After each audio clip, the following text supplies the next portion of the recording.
कहानी शुरू होती है एक आदमी से जो कॉर्प्सेस के एक माउंटेन के ऊपर खड़ा था। उसने लुई से पूछा कि उसके साथ ऐसा क्यों किया गया। उसे याद था कि वे भाई जैसे थे जिन्होंने लाइफ और डेथ में एक साथ फाइट किया था। लुई ने उसे उस कैलामिटी की शुरुआत याद दिलाई।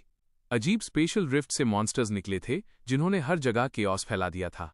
समय के साथ इन रिफ्ट्स को डंजन्स का नाम दिया गया और जो लोग इनके संपर्क में आए उन्हें क्लासेस नाम की मिस्टीरियस पावर्स मिली। इसीलिए डंजन्स को जीतने के लिए क्लास कोर बनाया गया और उन्होंने ट्रायम्फेंटली एडवांस किया। लुई ने प्रोटैगनिस्ट को घूरना शुरू किया और रिवील किया कि इसीलिए उसे एलिमिनेट करना पड़ा। वो आदमी अनकंट्रोलेबल हो गया था। पावरफुल क्लास यूजर्स एम्पायर के ऑर्डर को आसानी से डिसरप्ट कर सकते थे और वो जिसने SSS रैंक को भी सरपास कर दिया था उन सब में मोस्ट डेंजरस एनिमी था। सुप्रीम पावर को रॉयल फैमिली के हाथों में रहना था क्योंकि तभी एम्पायर स्टेबल रह सकता था। रेज से चमकती आंखों से प्रोटैगनिस्ट ने सवाल किया कि क्या ये उसके परिवार और कॉमरेड्स के स्लॉटर का एक्सक्यूज था। लुई ने अपनी आंखों में मैलिस के साथ साफ किया कि वो ये एम्पायर की स्टेबिलिटी के लिए कर रहा था। इससे पहले कि प्रोटैगनिस्ट दूसरी ब्रेथ ले पाता, लुई ने एक पावरफुल एक्सप्लोजन ट्रिगर कर दिया, ये रिवील करते हुए कि उसने बहुत पहले ही उसके आर्मर के साथ टैंपर कर दिया था। एक्सप्लोजन से उसके वूंड्स में एक कॉम्पाउंड पॉइजन इंजेक्ट हो जाएगा। लुई जानता था कि एक SSS रैंक बैटल के बाद प्रोटैगनिस्ट में रेजिस्ट करने की स्ट्रेंथ नहीं होगी। इसे इंश्योर करने के लिए लुई ने पूरी आर्मी प्रिपेयर कर रखी थी जिसे वो अपना फाइनल शो ऑफ रिस्पेक्ट मान रहा था। मरने से ठीक पहले प्रोटैगनिस्ट को लुई के साथ बिताए पलों की मेमोरीज रिकॉल होने लगीं। ठीक उसी मोमेंट उसका hidden skill mirror world activation conditions पर पहुंच गया। मिरर वर्ल्ड एक SSS rank hidden skill ultimate ability थी जो सब कुछ रिवर्ट कर देती थी। उसने अपनी लाइफ खो दी और उसकी सोल एक लेक में डूब गई। डेकेड्स बाद लड़कों का एक पैर एक दूसरे लड़के को टॉर्चर कर रहा था, उसे एक पेड़ से बांधकर उसकी बॉडी को लेक में डुबो रहा था। उनमें से एक ने उसके पेट पर पंच मारा और अपने फ्रेंड को उसे फिर से डुबोने को कहा। जैसे ही वे उसे टॉर्चर कर रहे थे वे उसका मजाक उड़ा रहे थे और उन्होंने उसे ज्यादा देर तक पानी के नीचे रखने का फैसला किया ताकि अगर वो नाटक करे तो उसे सबक सिखाया जा सके। उसका एक्सप्रेशन उन्हें हिलेरियस लग रहा था और उन्होंने उसे बाहर खींचने की प्लान बनाई सिर्फ उसे कुछ और बार बीट करने के लिए। वो लड़का और ब्रेथ नहीं रोक सका। उसे समझ नहीं आ रहा था कि उसे ही हमेशा सफर क्यों करना पड़ता था। ठीक उसी मोमेंट प्रोटैगनिस्ट की सोल अवेकन होने लगी। एक ग्लासेस वाला लड़का बुलीज के पास आया और उन्हें रुकने को कहा क्योंकि दूसरा लड़का मरने वाला था। एक बुली पलटा और एक एरोगेंट गेज के साथ जवाब दिया कि अगर वो मरने वाला था तो उसे खुद को हील कर लेना चाहिए क्योंकि एक चैंटर इसीलिए होता है, हालांकि उसे पता था कि ये ज्यादा यूज का नहीं होगा। फिर उसने मेंशन किया कि ग्लासेस वाला लड़का एक हाइपोक्रिट था क्योंकि उसने ही उन सभी को उसे खोजने के लिए लीड किया था, इसलिए अगर वो लड़का मर गया तो ये उसकी फॉल्ट होगी। ग्लासेस वाला लड़का पैनिक हो गया, यह एक्सप्लेन करते हुए कि उसने ऐसा तभी किया क्योंकि उन लोगों ने उसे फोर्स किया था। इससे बुली गुस्सा हो गया और उसे मारने की प्रिपेयर करने लगा। लेकिन तभी कुछ अजीब हुआ और लेक से एक पावरफुल लाइट इमर्ज होने लगी। बुलीज चीखते हुए भागने लगे डंजन के अपीयरेंस से डरकर और उन्हें भागने की जरूरत थी क्योंकि एक नया डंजन उनकी कैपेबिलिटीज से परे था। ग्लासेस वाले लड़के का अटेंशन उसी लड़के पर था जिसे वे टॉर्चर कर रहे थे। ये देखकर कि वो अभी भी पानी में डूबा हुआ था, वो रोप की तरफ दौड़ने लगा, ये जानते हुए कि उसे बचाना होगा। तभी लेक पूरी तरह से सूख गया और मॉन्स्टर्स अपीयर होने लगे। ग्लासेस वाला लड़का नॉट्स खोलना शुरू कर दिया और जब वो डिस्ट्रैक्टेड था एक मॉन्स्टर ने उस पर लंच किया। लेकिन ठीक तभी बंधे हुए लड़के ने उसे उसके कपड़ों से पकड़ा और अटैक के रास्ते से बाहर खींच लिया। फिर उसने अपना हाथ बढ़ाया और ग्लेशियल इम्पैक्ट नाम का एक स्किल यूज किया। सिस्टम ने उसे इन्फॉर्म किया कि उसने माइनर डीमन ए पर बेसिक हील यूज किया था, लेकिन एक्शन फेल हो गया था क्योंकि टारगेट का HP पहले से ही फुल था। ग्लासेस वाला लड़का पैनिक हो गया, समझ नहीं पा रहा था कि वो मॉन्स्टर को हील क्यों कर रहा था। जब मॉन्स्टर ने फिर से अटैक करने की कोशिश की तो उसने एक शील्ड समन किया और निक ऑफ टाइम में अटैक को ब्लॉक कर दिया। जब प्रोटैगनिस्ट ने इन्फॉर्मेशन विंडो ओपन की उसने देखा कि उसका नाम यूं था और उसके पास चैंटर क्लास थी। उसने रियलाइज किया कि उसने एक हीलिंग स्पेल यूज की थी और ये उसकी ओरिजिनल बॉडी नहीं थी। आमतौर पर जब कोई डंजन को टच करता था तो वे सिस्टम से बाइंड हो जाते थे और एक रैंडम स्टार्टिंग क्लास ऑब्टेन करते थे जो अनचेंजेबल होनी चाहिए। उसके बाद वे डंजन के जरिए ग्रो होते थे और स्ट्रॉन्गर बनते थे, अपनी क्लास से जुड़े स्किल्स गेन करते थे। हालांकि वो एक वॉरियर था जो पिनिकल पर पहुंच गया था। तब उसने मिरर वर्ल्ड नाम का एक स्किल यूज किया था। उसके बाद वो मिरर वर्ल्ड में फंसा रहा जब तक कि उसने उस लड़के की मरती हुई आवाज नहीं सुनी। आखिरकार उसने रियलाइज किया कि वो उस लड़के की बॉडी में रिवाइव हो गया था। ये कोई हैप्पी थॉट नहीं थी, पर उसने फिर भी उस लड़के को थैंक किया कि उसने उसे रिवेंज का एक चांस दिया। ग्लासेस वाले लड़के ने यू को इन्फॉर्म किया कि मॉन्स्टर्स उन्हें सराउंड कर रहे थे और तुरंत हेल्प मांगी, क्योंकि वो ज्यादा से ज्यादा 3 को ही संभाल सकता था। प्रोटैगनिस्ट जानता था कि उसकी बॉडी बहुत वीक थी। ये छोटे एनिमीज भी उसकी कैपेबिलिटीज से परे थे। उनकी स्पीड पर वो भाग भी नहीं सकता था। अपनी स्किल विंडो ओपन करते हुए उसने रियलाइज किया कि वे सब यूजलेस थे। बेसिक हील एक टारगेट को 1 से 4 HP रिस्टोर करता था, और एंटैंगलिंग वाइन्स लो सक्सेस रेट के साथ एक अकेले एनिमी को इमोबिलाइज करने के लिए वाइन्स समन करता था। चांटर बहुत स्पेशलाइज्ड था। इसकी स्ट्रेंथ सपोर्ट में थी, लेकिन ये हर रोल में आउटक्लास्ड था। कोई वंडर नहीं कि इस क्लास को हमेशा लुक डाउन अपॉन किया जाता था। फिलहाल अपनी पुरानी कॉम्बैट इंस्टिंक्ट्स के साथ वो थोड़ी देर रेजिस्ट कर सकता था। यू ने मॉन्स्टर के अटैक को डॉज किया, जानता था कि उसे जल्दी से बाहर निकलने का रास्ता चाहिए, क्योंकि अगर उसका स्टैमिना रन आउट हो गया तो वो मर जाएगा। अब हिडन स्किल मिरर वर्ल्ड ही उसकी एकमात्र होप थी। प्रोटैगनिस्ट ने अटैक को डॉज किया बिना ये जाने कि स्किल कैसे काम करता है, और फिर मॉन्स्टर को टच किया, लेकिन स्किल फेल हो गया क्योंकि कंडीशंस मीट नहीं हुए थे। उसे नहीं पता था कि उसका लेवल बहुत लो था या उसे एक असली मिरर की जरूरत थी। जब उसने मॉन्स्टर पर स्किल को फिर से यूज किया तो ये एक बार फिर उसके इनसफिशिएंट लेवल के कारण फेल हो गया। ये देखते हुए उसने कंक्लूड किया कि मिरर वर्ल्ड एक्टिवेट होने के लिए एक रिफ्लेक्टिव सरफेस की जरूरत थी। लेवल इशू अभी सॉल्व नहीं हो सकता था, इसलिए उसने एक और टारगेट ट्राई करने का फैसला किया। जब प्रोटैगनिस्ट ने मॉन्स्टर के वेपन पर स्किल यूज किया तो ये फिर से उसके इनसफिशिएंट लेवल के कारण फेल हो गया। उसने एक फटे हुए लॉइन क्लॉथ पर स्किल ट्राई किया, लेकिन वो भी उसी वजह से फेल हो गया। ग्लासेस वाला लड़का घबरा गया और उसे अपनी यूजलेस स्किल्स पर टाइम वेस्ट करना बंद करने को कहा, क्योंकि वो अब और होल्ड नहीं कर सकता था। स्काई से एनर्जी का एक बर्स्ट डिसेंड हुआ और एक मैलफॉर्म्ड ओवरलॉर्ड नाम का मॉन्स्टर लेवल 10 अपीयर हुआ। ग्लासेस वाला लड़का जानता था कि वे मर चुके हैं। इस तरह के एलीट मॉन्स्टर को हराने के लिए कम से कम लेवल 10 की जरूरत थी। एनर्जी के कई और बर्स्ट स्काई से डिसेंड होने लगे और उसकी आंखें डर से फैल गईं, जिससे वो ग्राउंड पर गिर पड़ा। सैकड़ों फियर्स मॉन्स्टर्स उनके सामने अपीयर हुए। जब प्रोटैगनिस्ट अपनी स्किल यूज करने में बिजी था, मॉन्स्टर्स उनकी ओर चार्ज करने लगे। यून रॉक्स पर भी अपनी स्किल यूज नहीं कर सका, ये सोचकर कि कहीं लेवल गैप बहुत ज्यादा तो नहीं था।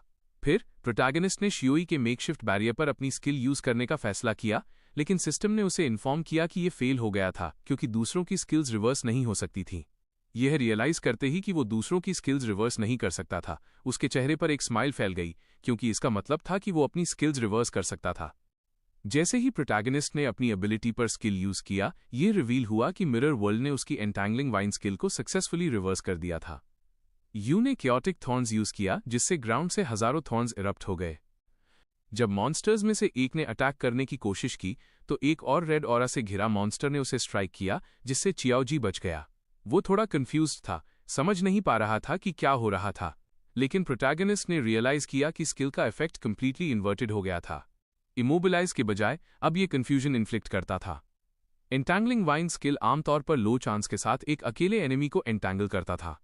हालांकि इसका रिवर्स्ड अपग्रेड कियोटिक थॉर्न्स अब लो चांस के साथ टारगेट पर थॉर्न्स लैश आउट करता था, जिससे कंफ्यूजन इन्फ्लिक्ट होता था। मॉन्स्टर्स ने एक दूसरे पर अटैक करना शुरू कर दिया। ये कंफ्यूजन स्टेटस इफेक्ट के कारण था, जिससे अफ्लिक्टेड यूनिट्स रैंडम टारगेट्स पर अटैक करते थे। प्रोटैगनिस्ट मुस्कुराए बिना नहीं रह सका जब उसने रियलाइज किया कि एक यूजलेस स्किल रिवर्स होने के बाद पावरफुल हो गया था। इससे वो सोचने लगा कि अगर उसने अपनी बाकी स्किल्स रिवर्स कर दी तो क्या होगा। हमारे लड़के ने ग्राउंड में फंसी एक सॉर्ड ग्रैब की और ये सोचे बिना नहीं रह सका कि अगर उसने अपनी बची हुई स्किल्स रिवर्स कर दी तो क्या होगा। उसका अटेंशन एम्पावर्ड स्ट्राइक स्किल पर गया। इसकी कॉस्ट 20 मैना पॉइंट्स थी, ड्यूरेशन 30 सेकेंड्स थी और ये एक यूनिट को 5% अटैक बूस्ट ग्रांट करता था। इफेक्ट तब एंड होता था जब यूनिट मैना पॉइंट्स कंज्यूम करता था। जब यू ने इस स्किल को रिवर्ट किया तो ये ट्रिक ब्लेड में ट्रांसफॉर्म हो गया। इसकी कॉस्ट 40 माना पॉइंट्स थी, 60 सेकेंड्स तक लास्ट करता था और माना पॉइंट्स के हर कंजम्पशन पर 10% अटैक बूस्ट ग्रांट करता था। उसने ट्रिक ब्लेड एक्टिवेट कर दी।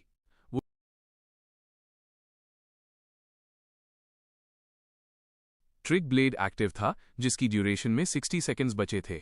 सिर्फ इसे एक्टिवेट करने से किसी भी स्किल यूसेज से अटैक पावर में इजाफा हो रहा था। पोटेंशियल इनक्रेडिबल था।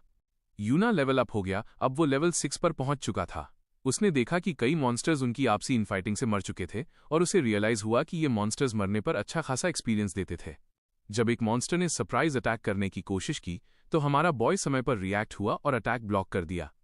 यूं का ध्यान अपने एचपी बार पर गया जिसमें 480 एचपी और 120 माना पॉइंट्स थे। उसने रियलाइज किया कि लेवल अप होने से उसके माना पॉइंट्स पूरी तरह से रिस्टोर हो गए थे। जब तक मॉन्स्टर्स क्योटिक रहे, उसने ट्रिक ब्लेड को टेस्ट करने का फैसला किया। यू ने क्योटिक थॉर्न्स एक्टिवेट किया जिससे माना पॉइंट्स कंज्यूम हुए। इसने ट्रिक ब्लेड का इफेक्ट ट्रिगर कर दिया जिससे उसके माना पॉइंट्स तेजी से कम होने लगे और हर कंजम्पशन पर उसका अटैक 10% के बूस्ट से बार बार बढ़ता गया। अब उसके पास 12 माना पॉइंट्स बचे थे, लेकिन उसके ट्रिक ब्लेड के कारण उसका अटैक 120% तक बढ़ चुका था, जिसकी ड्यूरेशन में अभी 44 सेकंड्स बाकी थे। उसकी आंखें चमकने लगीं और उसका ध्यान अपनी ओर चार्ज कर रहे एक मॉन्स्टर पर जम गया। उसने रियलाइज किया कि इस स्किल ने सभी कन्वेंशंस को तोड़ दिया था, जो उसे इतनी आसानी से अपने अटैक पावर के 2.2 गुना तक पहुंचने दे रहा था। जब मॉन्स्टर ने अटैक किया तो हमारे बॉय ने ब्लो डिफ्लेक्ट किया, उसके पीछे गया और उसकी पीठ पर और फिर उसके पेट पर एक गहरा गैश कर दिया। शाओई शॉक में था। उसे यकीन नहीं हो रहा था कि ये यूं था जो उसके मूवमेंट्स को देख रहा था। वो हैरान था कि एक लेवल 5 चैंटर के पास इतनी कैपेबिलिटी कैसे हो सकती है, और चैंटर्स के पास ऐसे स्किल्स कब से होने लगे। हमारा बॉय मॉन्स्टर्स से लड़ता रहा, उन्हें एक एक करके मारता गया। अपने लेवल 6 स्टैट्स, 120 माना पॉइंट्स और हर सेकंड 1 माना पॉइंट रीजेनरेशन के साथ एक ही इंस्टेंट में उसने एक लेवल 11 मॉन्स्टर को हरा दिया और मुस्कुराए बिना नहीं रह सका। उसने रियलाइज किया कि उसकी मौजूदा स्ट्रेंथ इन लेवल 11 एलीट्स को मुश्किल से संभाल पा रही थी। ठीक उसी मोमेंट जमीन से एक हाथ बाहर निकला। यूं का ध्यान उस पर टिक गया जब एक लेवल 21 मॉन्स्टर, जिसे बैटलफील्ड चिमेरा कहा जाता था, जमीन से बाहर निकला और दहाड़ने लगा। उसने मुड़कर एक ही मूव में छोटे मॉन्स्टर्स का मैसेकर कर दिया। चोवोजी की आंखें डर से भर गईं। वहीं दूसरी तरफ हमारा बॉय इस डंजन में एक हिडन लेवल 21 बॉस को देखकर थोड़ा सरप्राइज्ड था। बॉस ने हमारे बॉय की ओर चार्ज करना शुरू कर दिया जब उसने क्योटिक थॉर्न्स यूज करने की कोशिश की। स्किल फेल हो गया क्योंकि मॉन्स्टर क्योस से इम्यून था। ठीक इससे पहले कि मॉन्स्टर अटैक कर पाता, चोवोजी सामने आया और अपना शील्ड समन कर लिया। यूना थोड़ा सरप्राइज्ड हुआ और कुछ ही देर बाद उसे कोई जाना पहचाना दिखने लगा। एक ब्लॉन्ड हेड बॉय ने उसे इडियट कहकर बुलाया और कहा कि उसने उसे आगे चार्ज न करने को कहा था। हमारे बॉय की आंखें चौड़ी हो गईं। बॉस ने जोर से अटैक किया, शाओई का समन किया हुआ शील्ड शैटर कर दिया और उसके बॉडी को जमीन पर जोर से पटक दिया। यूना तेजी से उसकी ओर लपका। उसने अपना हाथ आगे बढ़ाया और अपने स्किल्स यूज करने लगा। उसने शाओ पर बेसिक हील एक्टिवेट किया जिससे 1 HP रिस्टोर हुआ। इसमें माना पॉइंट्स कंज्यूम हुए और उसके पास 54 पॉइंट्स बचे। ट्रिक ब्लेड एक्टिवेट हो गया जिससे उसे 10% का डैमेज बूस्ट मिला। तुरंत बाद बेसिक हील फिर से शाओजी पर एक्टिवेट हुआ, इस बार एक क्रिटिकल हिट के साथ जिसने 5 HP रिस्टोर किया। हमारे बॉय के माना पॉइंट्स 1 पर पहुंच गए। उसने सोचा कि एक चांटर के हीलिंग स्किल्स सचमुच पैथेटिक होते हैं और उसने शाओई से पूछा कि क्या उसके पास कोई हेल्थ पोशंस हैं। उसने कहा कि उसके पास एक इमरजेंसी वाला है और हमारे बॉय ने उसे पीने को कहा। उसकी ट्रिक ब्लेड में अब 85 सेकंड्स की ड्यूरेशन बची थी। बॉस ने बाकी मॉन्स्टर्स को मारना शुरू कर दिया। यूं जानता था कि वो अभी तक इस बॉस का मुकाबला नहीं कर सकता, लेकिन मॉब्स लगभग सभी मर चुके थे। उसके दिमाग में एक प्लान था। अपनी ब्लेड दिखाते हुए उसने चियाओजू से 1 मिनट रुकने को कहा क्योंकि वो मॉन्स्टर्स को खत्म करने जा रहा था, जिससे वो थोड़ा सरप्राइज्ड रह गया। हमारा बॉय एक थंडर क्लैप की तरह चला, मॉन्स्टर्स को टुकड़ों में काटता गया। उसकी ट्रिक ब्लेड की ड्यूरेशन 0 तक पहुंच चुकी थी। यूना लेवल अप हुआ जिससे उसके HP और माना पॉइंट्स 8020 तक रिस्टोर हो गए। उसने बार बार क्योटिक थॉर्न्स यूज करके ट्रिक ब्लेड एक्टिवेट की। चियाओजी शॉक में था। उसे यकीन नहीं हो रहा था कि उसकी आंखें क्या देख रही थीं। यूं कई बार लेवल अप हुआ। बॉस अटैक करने की प्रिपेयर कर रहा था, लेकिन हमारा बॉय चमकने लगा। वो अब लेवल 12 पर था। उसकी ट्रिक ब्लेड में 510% का बूस्ट था और 95 सेकंड्स की ड्यूरेशन, जो इस बॉस का सामना करने के लिए काफी ज्यादा था। यूना बिजली की तरह चला, उसकी आर्म काट दी, फिर उसके पीछे अपीयर हुआ और स्लैशेस की एक चेन लॉन्च की जिससे मॉन्स्टर को भयानक पेन हुआ। ठीक इससे पहले कि उसे रिएक्ट करने का समय मिलता, हमारे बॉय ने उसके बॉडी को टुकड़ों में काट दिया। पलक झपकते ही उसने एक लेवल 21 बॉस को हरा दिया जिसकी 10,000 HP से ज्यादा थी। इस बॉस को मारने के बाद हमारे बॉय ने 3 लेवल्स गेन किए। अब वो लेवल 15 पर था। चोवोजी शॉक में था। उसे पता नहीं था कि वो सपना देख रहा था या नहीं। वो सोच रहा था कि क्या एक लेवल 5 चैंटर ने अभी अभी एक पूरे नए डंजन को सोलो क्लियर किया था। अब जब डंजन लॉर्ड हार गया था तो डंजन क्लियर हो चुका था। वो पास आया और यूं से पूछा कि क्या ये सच में वो ही है। मॉन्स्टर्स से आइटम्स ड्रॉप हुए और सिस्टम ने हमारे बॉय को उन्हें कलेक्ट करने का प्रॉम्प्ट दिया। वो जानना चाहता था कि हमारा बॉय अचानक इतना स्ट्रांग कैसे हो गया। हमारा बॉय अपने पास्ट को याद करने लगा और शाओ जी का चेहरा देखकर उसने पूछा कि उसका चियाओ बेनबेन से क्या रिलेशनशिप है। चियाओ जी शॉक में था, क्योंकि उसे नहीं पता था कि यूं उसके ग्रेट ग्रैंडफादर का निकनेम कैसे जानता था। यूनो को ये जानकर थोड़ा सरप्राइज हुआ कि वो असल में चियाओ बेनबेन का ग्रेट ग्रैंडसन था। उसे चियाओ बेनबेन याद आने लगा और उसकी आंखें उदासी से भर गईं, क्योंकि लुई ने उसके सभी जानने वालों को मार दिया था। इससे पहले कि वो शाओ बेन के बारे में और पूछ पाता, चियाओ जी ने अपनी गेज हटा ली और मेंशन किया कि उस मोमेंट में उसके बारे में बात करना जरूरी नहीं था। अगर यूनी उसके सवाल का जवाब नहीं देना चाहता तो उसे कुछ भी कहने की जरूरत नहीं थी। उसे इस तरह ह्यूमिलिएट करने की कोई जरूरत नहीं थी। यूनो थोड़ा कंफ्यूज्ड था, क्योंकि उसे पता नहीं था कि क्या हो रहा है। शाओ ने मेंशन किया कि हालांकि उसे पता नहीं क्यों यूं इस पूरे समय अपनी असली स्ट्रेंथ छिपा रहा था। उसने सलाह दी कि उन्हें स्कूल वापस चले जाना चाहिए, क्योंकि अगले दिन स्कूल में मॉडर्न हिस्ट्री मेमोरियल हॉल का विजिट था और क्लासेस स्किप करने पर उन पर अटेंशन जाता। यूना अपनी फिस्ट कसकर भींचने और फ्यूरियस महसूस करने से खुद को रोक नहीं सका। उसने उसकी बात सुनने का फैसला किया, लेकिन अंदर ही अंदर वो जानता था कि वो अभी अपनी आइडेंटिटी रिवील नहीं कर सकता। अगर चियाओजी ने बहुत ज्यादा इन्वेस्टिगेट किया तो उसे सस्पिशियस हो सकता था। यूना ने मॉडर्न हिस्ट्री मेमोरियल हॉल के बारे में सोचा। उसके पास उसके मरने के बाद क्या हुआ इसके रिकॉर्ड्स होने चाहिए। अगले दिन वे स्कूल जाते समय सबवे में चढ़े। स्टूडेंट्स बहुत एक्साइटेड थे। टाइम्स बहुत बदल चुके थे। इतने सालों तक मरा रहने के बाद वर्ल्ड बहुत ज्यादा म्यूटेट हो गया था। उसे यकीन नहीं हो रहा था कि अब वे कैरेजेस को पावर देने के लिए डंजन्स के प्रोडक्ट्स का यूज करते थे। कई ऐसी चीजें सामने आई थीं जो उसने पहले कभी नहीं देखी थीं। हालांकि उनमें से कुछ उसने डंजन्स में पहले देखी थीं। उसने अपना सिस्टम इन्वेंट्री ओपन किया। उसने सोचा कि क्या डंजन से केवल मॉन्स्टर्स द्वारा ड्रॉप किए गए आइटम्स ही बाहर निकाले जा सकते थे। उसने चाइमेरा बोन रिंग इक्विप की। यह एक लेवल 14 रिंग थी जो dungeon Lord of flash and bone the battlefield chimera की रिब से बनी थी। यह पहनने वाले को अपने बॉडी से एक चिमेरा लिम्ब अटैच करने देती थी। उसने अपने इन्वेंट्री से रोबस्ट फिजिक स्किल बुक निकाली। ये एक्सेलेंट क्वालिटी की थी, एक पैसिव स्किल टाइप थी और इसकी लर्नेबल क्लास यूनिवर्सल थी। उसने नोटिस किया कि इस तरह के इक्विपमेंट और स्किल बुक्स इन्वेंट्री के जरिए बाहर निकाले जा सकते थे। उन्हें डंजन्स के बाहर बाय और सेल भी किया जा सकता था। उसके पास रिजिलियंट फिजिक स्किल एक्टिव था। यह एक पैसिव परमानेंट स्किल था जो आने वाले फिजिकल डैमेज को कम करता था। जो चीजें लॉर्ड को हराने के बाद इन्वेंट्री में स्टोर नहीं की जा सकीं, उन्हें डंजन के साथ ही डिसअपियर हो जाना चाहिए था। उसकी आंखें कंफ्यूजन से चमकने लगीं। उसे पता नहीं था कि उसकी डेथ के बाद क्या हुआ था। कुछ ही देर बाद वो मॉडर्न हिस्ट्री मेमोरियल हॉल पहुंचा और सबसे पहले उसने लुई की स्टैचू देखी, जो किंगडम का सुप्रीम रूलर, वो एम्परर था जिसने डंजन डिजास्टर्स को खत्म किया था। टीचर ने स्टूडेंट्स को मॉडर्न हिस्ट्री मेमोरियल हॉल में गाइड करना शुरू किया। उसने एक्सप्लेन किया कि कई स्टूडेंट्स जानते थे कि यही वो जगह थी जहां 50 से ज्यादा साल पहले वो फेमस रिबेलियन हुआ था। टीचर ने एक्सप्लेन किया कि उस वक्त वो डंजन से बहुत परेशान थे। उन्होंने ऐड किया कि स्पेशली जब सबसे भयानक SSS रैंक डंजन अपीयर हुआ तो सब फियर में जीने लगे थे। किंग लुई खुद प्रोफेशनल आर्मी को लेकर एक्सपीडिशन पर गए थे। भारी कैजुअलिटीज के बावजूद फाइनली उन्होंने इस भयानक डंजन को कॉन्कर कर लिया। पर ठीक उसी मोमेंट उनके सामने एक लंबे प्लान रिबेलियन ने दस्तक दी, जिसका मास्टरमाइंड यून था। जैसा कि सब जानते थे, यूना वही आदमी था जिस पर किंग ने सबसे ज्यादा ट्रस्ट किया था, पर जो अल्टीमेटली एक एहसान फरामोश ट्रेटर बन गया। यूना यह देखकर गुस्से से भर गया कि हिस्ट्री को क्या बना दिया गया था। SSS रैंक डंजन क्लियर हमने किया था और एम्बुश्ड भी हमें ही किया गया था। टीचर ने अपनी फिस्ट भींचते हुए कहा कि ऐसी सर्कमस्टांसेस में बिट्रेयल का पेन वो इमेजिन भी नहीं कर सकते। पर उनके किंग ने इस सौरों को पार किया और ब्लड और करेज के साथ फाइट किया। फाइनली हीरो डिंगन की हेल्प से उन्होंने सक्सेसफुली रिबेलियन को सप्रेस कर दिया। डिंगकुन का नाम सुनकर यूना की आंखों में क्यूरियोसिटी भर गई। उसने सोचा, क्या सच में ऐसा कोई पर्सन एग्जिस्ट करता था। लेक पर यूं को टॉर्चर करने वाले बुलीज अपीयर हुए और उन्हें कंफ्यूज हुआ कि वो अभी भी जिंदा थे।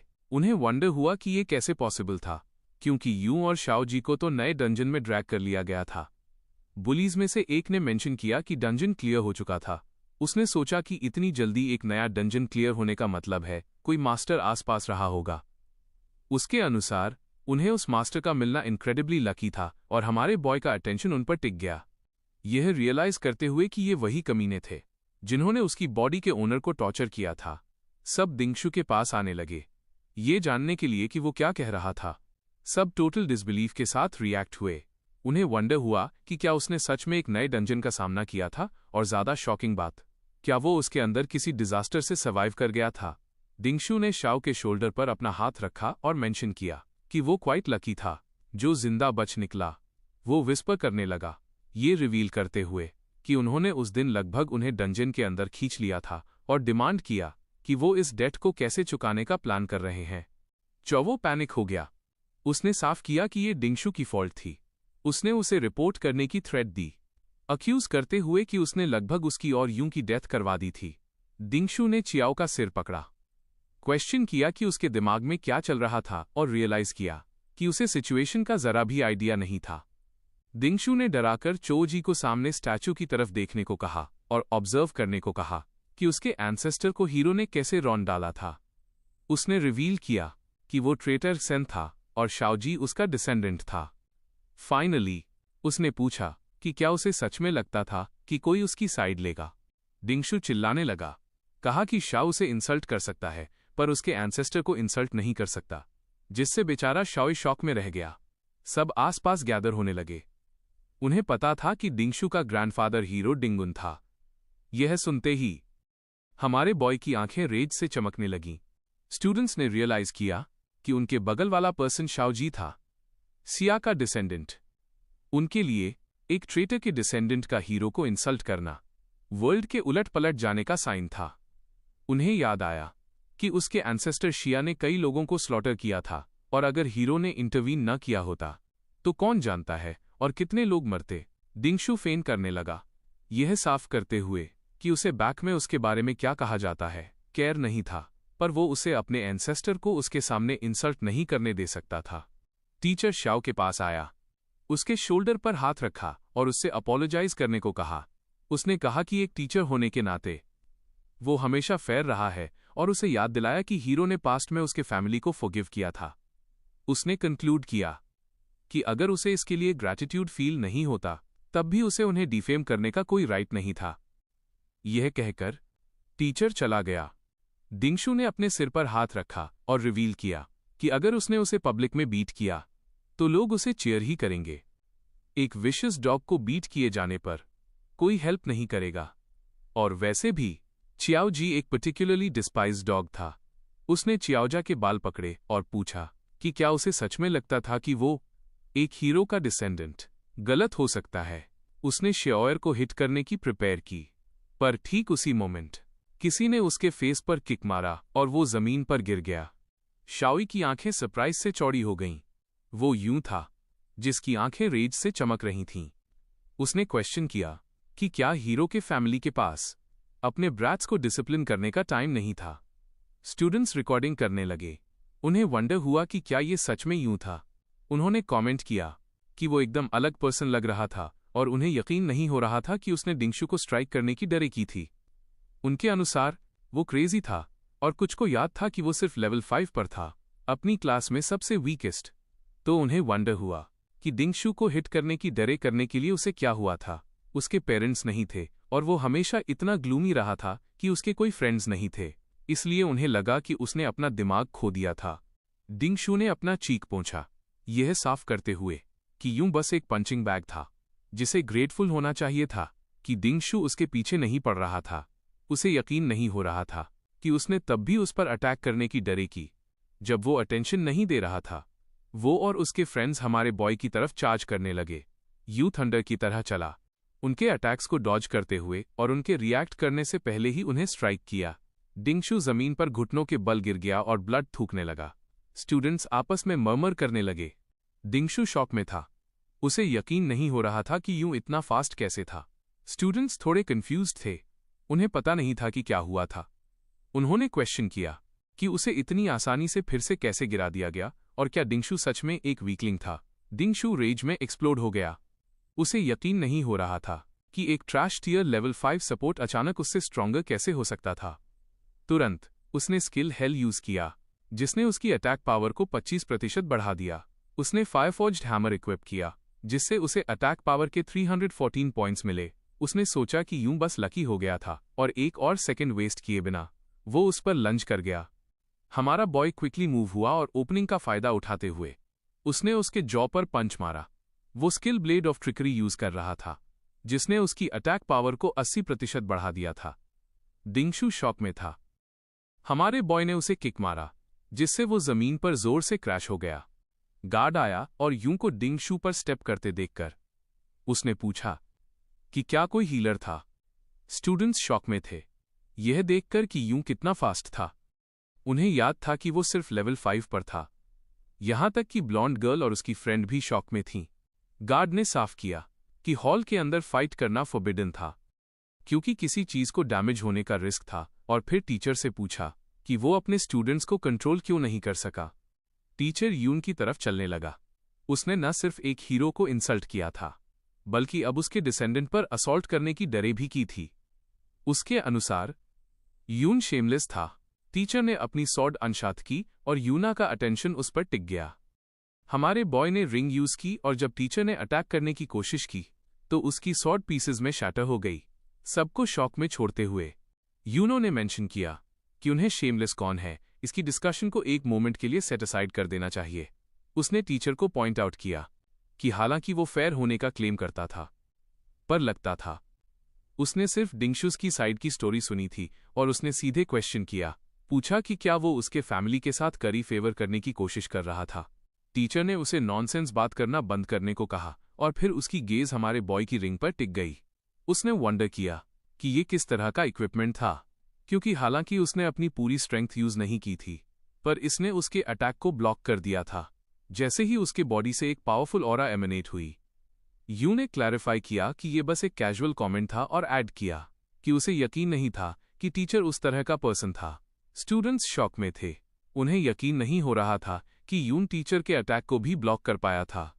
टीचर ने प्रॉमिस किया कि वो इस कॉन्फ्लिक्ट के कॉज की थरोली इन्वेस्टिगेट करेगा। अंदर ही अंदर उसने वंडर किया कि यून ने इस तरह का इक्विपमेंट कहां से ऑब्टेन किया था और क्या उसके पास भी किसी तरह की बैकिंग थी। यून ने जो रिंग पहनी थी वो चिमेरा बोन रिंग थी, जिसकी ड्यूरेबिलिटी पहले ही 37% डैमेज हो चुकी थी। एपिक क्वालिटी का होने के बावजूद ये अभी भी बस एक लेवल 21 लॉर्ड से ऑब्टेन किया गया इक्विपमेंट था, इसलिए इसे लेवल 35 टीचर के खिलाफ यूज करना, इसे बहुत फार पुश करना था। यूना ने पनिशमेंट के तौर पर शाओ जी के साथ हॉल से एक्सपेल किए जाने को कहा। शाओ जी खड़ा हुआ और एक कंफ्यूज्ड गेज के साथ हमारे बॉय का फॉलो करने लगा। इन्हीं नहीं हो रहा था कि यू ने टीचर के अटैक को ब्लॉक कर दिया था। वो सोच रहे थे कि क्या कोई स्टूडेंट भी ऐसा कर सकता है। टीचर ने बाकी स्टूडेंट्स को डिंगशू पर हीलिंग स्पेल करने के लिए कहा और इसी बीच हमारा लड़का और चोवोजू उस हॉल से निकल गए। यूं बहुत दुखी था। उसे विश्वास नहीं हो रहा था कि आखिर में कोई सर्वाइव नहीं कर पाया और बेनबेन को तो उस तथाकथित हीरो ने बहुत पहले ही मार दिया था। उसकी नज़र चियाओजू पर टिकी थी और उसने सोचा कि अगर वो अभी उससे कुछ भी पूछता है तो वो बिना सोचे जवाब दे देगा। यू ने खांसते हुए कहा कि उसका हिस्ट्री का नॉलेज इतना अच्छा नहीं है, इसलिए उसने चोवोजू से उस हीरो डिंकुन के खास डीड्स बताने को कहा।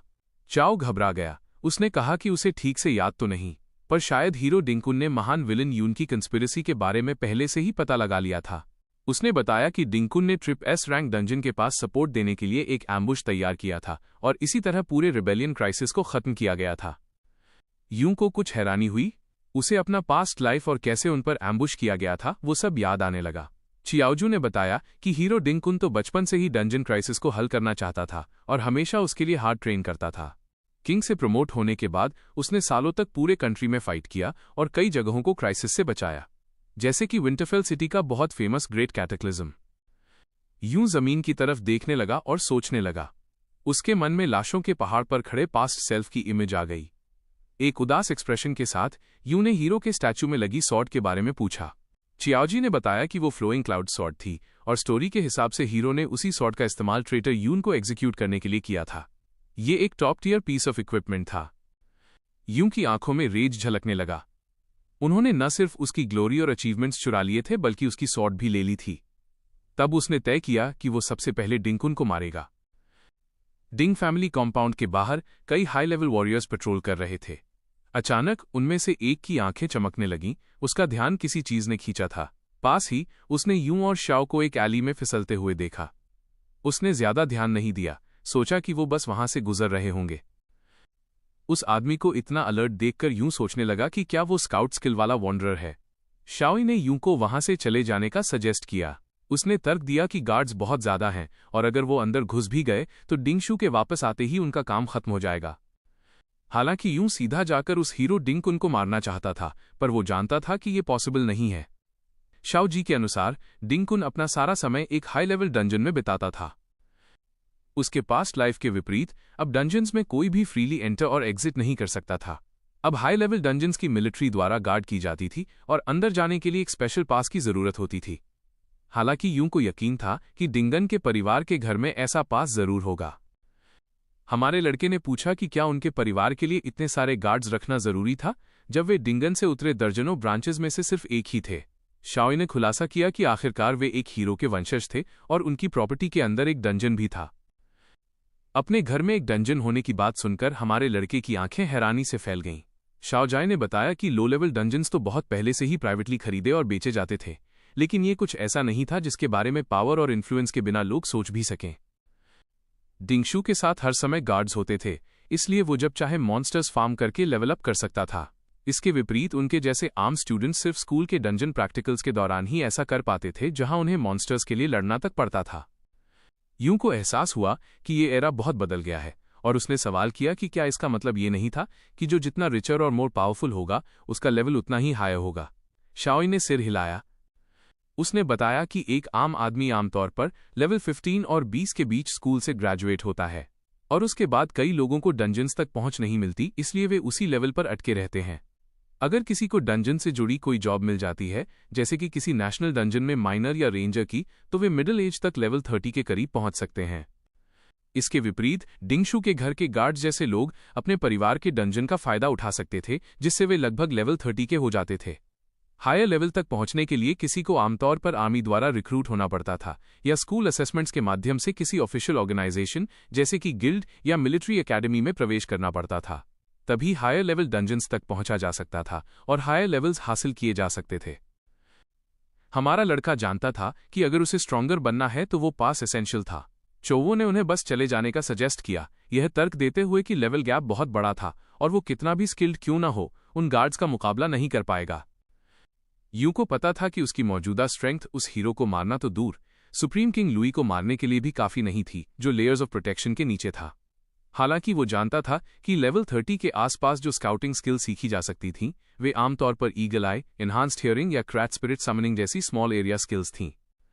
ये पूरे मैंशन कंपाउंड को 24 घंटे कवर करने के लिए काफी नहीं थीं। इसके अलावा ये कोई लाइफ और डेथ डंजन नहीं था और ज्यादातर गार्ड्स बहुत कंप्लेसेंट थे। उसने निष्कर्ष निकाला कि उसके लिए अंदर जाना काफी से ज्यादा था। शियाओ घबरा गया। हालांकि यू ने एक लीप लिया और वॉल पर चढ़ गया, ये सोचते हुए कि उसके पास्ट लाइफ के हाई लेवल डंजन्स की लगभग फ्लॉलेस स्काउटिंग की तुलना में ये बहुत रिलैक्स था। चुवोजी ने स्पष्ट कर दिया कि अगर वे इस तरह के प्राइवेट डंजन के अंदर घुसने में कामयाब भी हो गए तो उन्हें बिना किसी कॉन्सिक्वेंस के मारा जा सकता था। हमारे लड़के ने चियाओ को शर्ट से पकड़ा और पूछा कि क्या वो अपनी लाइफ नहीं बदलना चाहता। चियाओ जय ने मान लिया कि वो चाहता था, लेकिन उसने एक गिल्ड में शामिल होने के बाद ऐसा करने की योजना बनाई थी। यू ने फिर पूछा कि क्या उसे सच में विश्वास है कि एक गिल्ड उसके लिए चीजें बदल सकती है। च्याओजा, ट्रेटर एक्स च्याओनेन का ग्रेट ग्रैंडसन। च्याओजास की आंखें उदासी से भर गईं। हमारे लड़के ने उसे वॉल पर खींचा और स्पष्ट कर दिया कि किसी व्यक्ति की डेस्टिनी केवल प्रेजेंट में बदली जा सकती है, न कि एक क्या होगा पर बेट लगाकर, जिसके बारे में वो खुद भी श्योर नहीं था।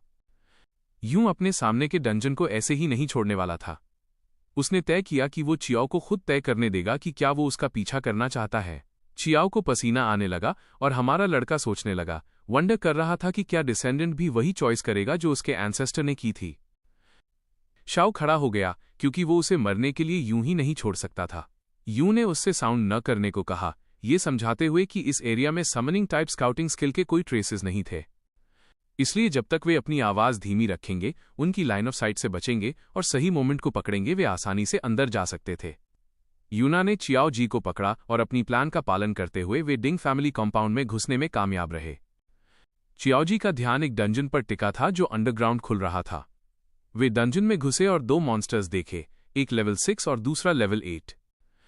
हमारे लड़के ने नोट किया कि लेवल पिछले डंजन की तुलना में थोड़ा हायर था, लेकिन मॉन्स्टर्स की संख्या उतनी ज्यादा नहीं थी, शायद इसलिए कि डिंग शू का परिवार उन्हें रेगुलरली किल करता था। हमारे लड़के ने बताया कि केवल 2 छोटे मॉब्स थे और चियाओ को जाकर ट्राई करने को कहा। चियाओ जी डरने लगा और उसने मना कर दिया, ये कहते हुए कि वो उन्हें बीट नहीं कर सकता। हमारे लड़के ने उसे लड़ने के लिए फोर्स किया। मॉन्स्टर्स ने अटैक किया और उसने खुद को डिफेंड करने के लिए अपना शील्ड समन किया, यूं पर यकीन न करते हुए कि वो उसे जीतने के लिए ट्रस्ट कर रहा है। चाओ घबरा गया और सोचा कि उसे यहां नहीं आना चाहिए था। अब वो घर जाना चाहता था। यू ने उसे फाइट बैक करने की सजेस्ट दी, लेकिन चियाओजी ने पूछा कि वो फाइट बैक करने का अपॉर्चुनिटी कैसे ढूंढेगा। यूना ने उसे अश्योर किया कि वो देख रहा है और कुछ भी बुरा नहीं होगा। शाओ ने उस पर ट्रस्ट करने का फैसला किया और अपने शील्ड का उपयोग करके अटैक किया, लेकिन तभी दूसरे मॉन्स्टर ने पीछे से अटैक करने की कोशिश की, पर चियाओजी ने समय पर रिएक्ट किया और अटैक डॉज कर लिया। यह ठीक वैसा ही था जैसा यू ने सोचा था। चियाओजी का टैलेंट वास्तव में काफी अच्छा था। प्रॉब्लम यह थी कि वो हमेशा टिमिड रहता था और आसानी से पैनिक हो जाता था, इसलिए वो केवल डिफेंड करने की हिम्मत करता था। हालांकि उसकी स्पेशल पोजीशनिंग का सबकॉन्शियस जजमेंट बहुत एक्यूरेट था। इस वजह से ऐसा हमेशा लगता था कि वो एक डेंजरस सिचुएशन में है, लेकिन उसे ज्यादा हेल्थ का लॉस नहीं होता था। शाओ ने मॉन्स्टर पर अटैक किया, लेकिन उसका शील्ड टुकड़े टुकड़े हो गया। यूं बिजली की तरह तेजी से मूव हुआ और मॉन्स्टर्स को मार डाला। चियाओजू को थोड़ी हैरानी हुई क्योंकि उसका लेवल अप हो गया था। वो अब लेवल 7 पर था। हमारे लड़के ने समझाया कि एक्सपीरियंस कंट्रीब्यूशन के अनुसार डिस्ट्रीब्यूट किया जाता था और अगर उसने मॉन्स्टर्स को अनबैलेंस नहीं किया होता तो उसे ज्यादा EXP नहीं मिलता। यूं ही वो था जिसने उन्हें मारा था। यूना ने क्रेसेंटफुल बोन ब्लेड पकड़ी हुई थी, जो एक पैर की बोन में कंडेंस्ड रिजेंटमेंट से बनी हुई थी, जिसने उसकी अटैक पावर को 62 और स्पिरिचुअल अटैक को 11 बढ़ा दिया था। यूना ने शियोई के मूवमेंट्स को बहुत एजाइल देखा और उससे पूछा कि वो अपने एट्रीब्यूट पॉइंट्स को कैसे डिस्ट्रीब्यूट करता है। चियाओजी ने खुलासा किया कि स्पिरिट को छोड़कर वो आमतौर पर उन्हें इवनली ऐड करता था। हमारे लड़के को याद आया कि शील्ड बेरर्स आमतौर पर एजिलिटी में पॉइंट्स ऐड नहीं करते थे। चोवोजर ने समझाया कि अगर वो ऐसा नहीं करता तो उसे स्कूल में पार्टी ढूंढना मुश्किल लगता था।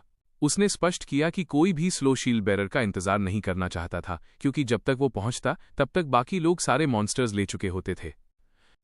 यूना ने एक गहरी सांस ली और समझाया कि उसे एक लॉन्ग टर्म पर्सपेक्टिव रखने की जरूरत है।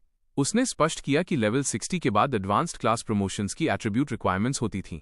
उसने बैशन फोर्ट्रेस क्लास का एग्जाम्पल दिया, जिसके लिए 60 स्टैमिना और 90 डिफेंस पॉइंट्स की जरूरत थी, ये निष्कर्ष निकालते हुए कि वो रैंडमली पॉइंट्स ऐड नहीं कर सकता।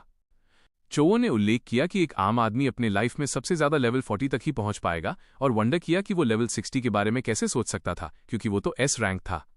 हमारे लड़के ने उसके कंधे पर हाथ रखा और मुस्कुराते हुए उससे कहा कि उस मोमेंट से वो S रैंक या S रैंक से कहीं आगे की चीजों के बारे में सोचना शुरू कर सकता है। ये कहकर उसे अपनी क्लास एडवांसमेंट की प्लानिंग भी शुरू करने की जरूरत थी। उसने रिफ्लेक्ट किया कि उसकी सपोर्ट क्लास केवल हिडन स्किल मिरर वर्ल्ड की वजह से ही रिवाइव हुई थी और अगर कुछ अनएक्सपेक्टेड नहीं हुआ तो वो शायद किसी और क्लास में बदल जाएगा। वो शॉक में था क्योंकि उसे एक स्टनिंग बात का एहसास हुआ, उसकी mirror world skill level up हो सकती थी। डिंग फैमिली के प्राइवेट डंजन में यू ने सरप्राइजिंग स्पीड से मॉन्स्टर्स से फाइट किया। उसकी ट्रिक ब्लेड स्किल ने उसके अटैक्स को बूस्ट किया, लेकिन ये तब खत्म हो गई जब उसने एक लेवल 17 ज़ॉम्बी ग्रीड डीमन को मारा। मॉन्स्टर अभी भी अलाइव था, जिसने ट्रिक ब्लेड की पावर लेकिन लॉन्ग फाइट्स में उसकी लिमिट्स को भी दिखाया। यूं का माना और स्टैमिना कम था। मॉन्स्टर मर गया, कंफर्म करते हुए कि उसका शरीर एक्सटेंडेड बैटल्स को हैंडल नहीं कर सकता था। फाइट में ह्यूज रिवॉर्ड्स मिले।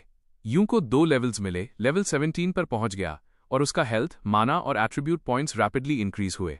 उसे एलीट ज़ॉम्बी से 2 शैडो क्रीचर सोल्स भी मिली, जिसने उसकी SSS rank mirror world skill को 2000 एक्सपीरियंस पॉइंट्स दिए, कंफर्म करते हुए कि वो इसे लेवल अप कर सकता था। बैटल के बाद यू ने आइटम्स कलेक्ट किए, लेवल्स और मिरर वर्ल्ड एक्सपीरियंस से खुश था। अचानक डेंजर सेंस करते हुए वो ऊपर की ओर बढ़ा और डिंग फैमिली गार्ड्स को ज्यादा बार पेट्रोल करते हुए देखा। नीचे लेवल 8 का चियाओजी नए गियर के साथ घबराकर रुकने की सजेस्ट दी। उसने कम मॉन्स्टर्स और हाई गार्ड अलर्ट को नोट किया, जिससे ये बहुत रिस्की हो गया था। वंडर कर रहा था कि क्या वे पकड़े गए थे। यूना सहमत हुआ। अब फाइट करना बहुत मुश्किल होगा, जिसके लिए कांस्टेंट गार्ड वॉचिंग और केयरफुल ट्रिक ब्लेड यूज की जरूरत होगी। उसकी मौजूदा पावर और बढ़ी हुई सिक्योरिटी के साथ रिस्क बहुत ज्यादा था। यूना ने एक नई स्किल बुक ब्रिक स्पेल को देखा, जो माना ब्रिक्स क्रिएट करती थी। जब मिरर वर्ल्ड द्वारा इसे रिवर्स किया गया तो ये वॉइड टेक्निक बन गई, जिससे छोटी ऑब्जेक्ट्स इंटेंजिबल हो जाती थीं। उसे एहसास हुआ कि सभी रिवर्स्ड स्किल्स कॉम्बैट के लिए नहीं थीं। कुछ में सटल नॉन फाइटिंग यूजेस थे। यूना ने अपनी मिरर वर्ल्ड स्किल की जांच की।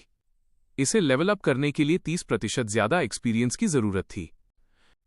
क्लिफ पर खड़े होकर उसने रिवर्सल द्वारा दी गई अमेजिंग पावर के बारे में सोचा। अपने बेसिक लेवल पर भी उसने ज्यादा डिटरमाइंड महसूस किया। इमेजिन कर रहा था कि जब ये लेवल अप होगा तो वो कितना स्ट्रॉन्गर बन जाएगा। चमकती आंखों के साथ यू ने एक नई प्लान बनाई। ये डंजन अपने मॉन्स्टर्स से unique mirror world experience offer करता था। उसने सोचा कि बॉस को मारकर वो स्किल को लेवल 2 तक लेवल अप कर सकता है। गार्ड रिस्क के बावजूद ये रिवॉर्ड छोड़ने लायक नहीं था। वे चुपचाप केव के माध्यम से मूव हुए, रॉक्स के पीछे छिपते रहे, क्योंकि गार्ड्स डिटेक्शन स्किल्स का ज्यादा बार उपयोग कर रहे थे, जिससे उनकी पोजीशन रिस्की हो रही थी। यूना ने सावधानी से आगे झांका और अपने टारगेट को देखा। स्टेयर्स के शीर्ष पर थिक ग्लोइंग पर्पल चेन से बंधा हुआ एक मैसिव शैडोड फिगर जो एक थ्रोन पर था। कई गार्ड्स उसकी प्रोटेक्ट कर रहे थे। ये डंजन बॉस था। अपने छिपने की जगह से चियाओजी ये देखकर शॉक हो गया कि एक डंजन बॉस को इस तरह कंट्रोल किया गया था। यूं को कम हैरानी हुई ये नोट करते हुए कि उनके स्कूल का बॉस भी गार्डेड था, ये सजेस्ट करते हुए कि स्ट्रॉन्ग ग्रुप्स के लिए ये कॉमन है। यूना ने सीन स्कैन किया, स्टेयर्स पर रिलैक्स्ड गार्ड्स को देखा। उसने बॉस को बांधने वाली ग्लोइंग पर्पल चेन्स पर ध्यान केंद्रित किया। ये एहसास करते हुए कि वे पावरफुल रिस्ट्रेंट्स थे, उसने चुपचाप सिचुएशन एनालाइज की। इतने सारे गार्ड्स के साथ बॉस पर सीधा अटैक सुइसाइडल और अनविनेबल होगा, जो सबका ध्यान खींच लेगा। यूं जानता था कि वो सभी गार्ड्स के साथ बॉस को नहीं मार सकता, लेकिन उसे एक अपॉर्चुनिटी दिखी। एक गार्ड अकेला भटक गया। उसने उन्हें एक एक करके टेकआउट करने का फैसला किया। अपना चेहरा ढककर उसने ट्रिक ब्लेड और 150% अटैक बूस्ट का इस्तेमाल किया और गार्ड पर एम्बुश किया। एम्बुश परफेक्टली वर्क किया। गार्ड इंस्टेंटली क्रिपल हो गया और चोवोजी के देखते ही गिर गया। यूं एक डार्क प्रेजेंस के साथ उसके ऊपर खड़ा था, इन्फॉर्मेशन लेने के लिए बात करने को कह रहा था। डरा हुआ गार्ड अपनी लाइफ की भीख मांगने लगा, कोई भी इन्फॉर्मेशन ऑफर करते हुए, ये मानते हुए कि डिंग फैमिली उसे उनके लिए मरने के लिए काफी पे नहीं करती थी। यू ने सुना, इसे अपने मुख्य गोल कॉम्पाउंड में घुसपैठ के बारे में पूछने का मौका देखा। जब यूना ने हीरो डंजन पास के बारे में पूछा तो गार्ड शॉक में था। उसने तुरंत कहा कि ओल्ड मास्टर के स्टडी में कई थे और वे रेयर नहीं थे। गलत समझते हुए गार्ड ने सोचा कि यूं एक हीरो ग्रैंडपा फैनाटिक था। यूं की चुप्पी से डरकर गार्ड ने कसम खाई कि वो सच बोल रहा था, ये कहते हुए कि उसने ओल्ड मास्टर को अक्सर पासेस लेते देखा था। उसने वार्न किया कि पासेस टेम्पररी सैंपल्स थे, एक इनसाइडर के बिना वे पकड़े जाएंगे। यूनो परेशान नहीं हुआ। उसने गार्ड का कॉलर पकड़ा, उससे वरी न करने को कहा। एक ठंडी नजर के साथ उसने गार्ड को अपना इन्वेंट्री एम्प्टी करने का ऑर्डर दिया, अपनी प्लान दिखाते हुए कि वो उससे चोरी करेगा और शायद उसकी आइडेंटिटी ले लेगा। वापस डिंग फैमिली कॉम्पाउंड में यू ने गार्ड को उसकी शर्ट से पकड़े हुए उससे सवाल करना जारी रखा। यूं एक अकेली मीडियोकर स्किल बुक से निराश था। डरे हुए गार्ड ने कसम खाई कि उसके पास बस इतना ही था, ये समझाते हुए कि डिंग फैमिली सभी वैल्यूएबल डंजन ड्रॉप्स को अपने इनर रेजिडेंस में रखती थी, आउटर गार्ड्स को स्क्रैप्स छोड़कर। यूना ने सनलाइट बैप्टिज्म सीखी, एक पैसिव स्किल जो हीलिंग के बाद टेम्पररी डिफेंस देती थी। उसने मिरर वर्ल्ड का इस्तेमाल इसे मूनलाइट ब्लेसिंग में रिवर्स करने के लिए किया, एक स्ट्रॉन्ग ऑफेंसिव स्किल जो हीलिंग के बाद टेम्पररी अटैक बूस्ट्स देती थी। उसने नोट किया कि ये स्किल डंजन पासेस की तरह इनर रेजिडेंस में थी। गार्ड ने लैविश डिंग इनर रेजिडेंस की ओर इशारा किया, ये समझाते हुए कि उसके जैसे आउटर गार्ड्स को सीधे समन्स के बिना अंदर जाने की अनुमति नहीं थी। उसने कहा कि सिक्योरिटी एक्सट्रीम थी। डिंगशू को छोड़कर अंदर हर कोई टॉप गियर के साथ लेवल 50 से ऊपर था, जिससे आउटर गार्ड्स की जरूरत नहीं थी। यूना ने गार्ड को और करीब पकड़ा, ये पूछते हुए कि क्या पास रेजिडेंस में था। डरे हुए गार्ड ने इसकी कंफर्म की, ये ऐड करते हुए कि पावरफुल फैमिली हेड लेवल 42 भी वहीं था, एक ऐसा दुश्मन जिसे यून बीट नहीं कर सकता था। उसने फैमिली की स्ट्रेंथ डिटेल से बताई। करंट और second family heads level 42, third family head level 52 और ओल्ड मास्टर लेवल 57। उसने वार्न किया कि अगर 2 स्ट्रॉन्गेस्ट मेंबर्स वापस आ गए तो ये इम्पॉसिबल हो जाएगा। सभी इन्फो मिलने के बाद यू ने गार्ड को नॉकआउट कर दिया। उसने चियाओ को डिस्गाइज के रूप में गार्ड का आर्मर पहनने और उसके सिग्नल का इंतजार करने के लिए कहा। चूंकि पावरफुल फैमिली हेड अंदर सेफ था, यू ने सीधे कॉन्फ्रंट करने के बजाय उसे ल्योर आउट करने की प्लान बनाई। वापस डंजन में यू ने बॉस को ऑब्जर्व किया। उसने समझा कि डिंग फैमिली बॉस को अलाइव रखने के लिए हाई लेवल चेन्स का उपयोग करता था, जिससे एक permanent private farming spot create होता था। उसे एहसास हुआ कि ये सिस्टम सिक्योरिटी, जो आसानी से गार्डेड चेन्स पर निर्भर थी, का एक्सप्लॉइट किया जा सकता था। ये एक बड़ी फ्लॉ थी। गार्ड सोचते थे कि उनका मेथड सेफ था क्योंकि कोई भी चेन्स अनलॉक नहीं करेगा। लेकिन वे यूं को नहीं जानते थे, जो अपने पास्ट लाइफ से जानता था कि उन्हें अनलॉक कैसे करना है। उसने चुपचाप एक गार्ड के पास जाकर आसानी से लॉक खोल दिया। चेन्स गिर गईं और एनरेज्ड बॉस टूटकर फ्री हो गया, वाइल्ड हो गया। गार्ड्स पैनिक हो गए क्योंकि ह्यूज मॉन्स्टर रैम्पेज कर रहा था। ये केओस ठीक वही था जो यूं को फैमिली हेड को इनर रेजिडेंस से बाहर ल्योर करने के लिए चाहिए था। ऐसा करने का ये परफेक्ट मेथड था। प्लान वर्क कर गई। अलार्म्स ब्लेयर हो गए क्योंकि level 42 family head unguarded inner residence से बाहर भागा, इमीडिएट डंजन रीइंफोर्समेंट ऑर्डर करते हुए। जैसे ही वो और उसके गार्ड्स क्राइसिस हैंडल करने के लिए चार्ज हुए, यू ने इस डिस्ट्रैक्शन का उपयोग बॉस को बांधने वाली पावरफुल लेवल 60 कॉम्बैट चेन्स को हथियाने के लिए किया। पल्सिंग हाई लेवल गियर को पकड़े हुए यूं जानता था कि उसकी प्लान सक्सीड हो गई। फैमिली हेड और एलीट गार्ड्स बिजी होने के साथ वो और चियाओ आसानी से इनर रेजिडेंस में एंटर कर सकते थे। जैसे ही यूं की प्लान ने रास्ता खोला, डिंग फैमिली होम के मेन एंट्रेंस पर नए लोग पहुंचे। सर्वेंट्स ने लौट रहे सेकंड मास्टर डिंग हाओ लेवल 42 और उनके बेटे डिंग शू का ग्रीट किया, जो एक फैंसी कार में आए थे। डिंग हाओ ने डिंग शू की यूं से हुई हाल की हार को एक छोटी सी मिस्टेक मानकर टाल दिया, लेकिन डिंग शू ने पलटवार करते हुए कहा कि उसके पिता का ग्रीट करना वो वजह नहीं थी जिसके लिए वो यहां था। फिर डिंग हाओ ने मिस यूनशा के लिए कार डोर खोला। 2 जवान महिलाएं बाहर निकलीं, एक लॉन्ग ब्लॉन्ड हेयर वाली और उसकी डार्क हेड फ्रेंड जो शायद यूनशा थी। डंजन मेस से वापस आया मस्टैश्ड फैमिली हेड स्टेयर्स के शीर्ष पर इंतजार कर रहा था, मुस्कुराते हुए। अचानक उसकी मुस्कान गायब हो गई। उसकी जगह कंफ्यूजन फिर एंगर ने ले ली।